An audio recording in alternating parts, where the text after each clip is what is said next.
Hai, saya ingin bercakap dengan anda. Selamat datang ke Saudagar Asia. Untuk mendaftar ahli baru di dalam sistem kami, sangat mudah. Untuk proses pendaftaran, terdapat dua kategori, Saudagar Privilege Customer, SPC dan Saudagar.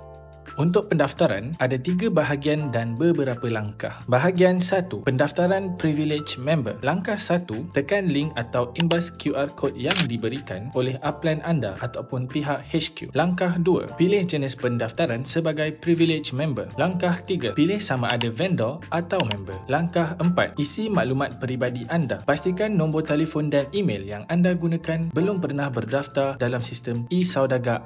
Itu untuk pendaftaran sebagai Privilege Member. Bahagian 2, pendaftaran sebagai Saudagar. Langkah pertama, pilih Distributor. Langkah 2, pilih jenis Distributor, Distributor Gold atau Distributor Silver. Langkah 3, isi maklumat peribadi anda. Pastikan nombor telefon dan email yang anda gunakan belum pernah berdaftar dalam sistem e-Saudagar.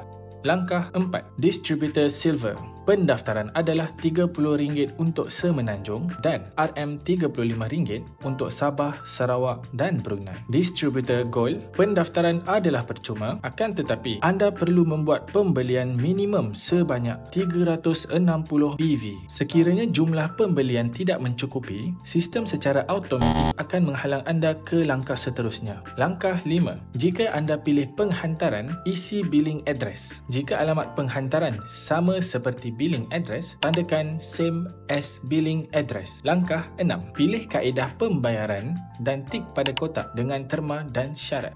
Harap video ini membantu anda. Terima kasih.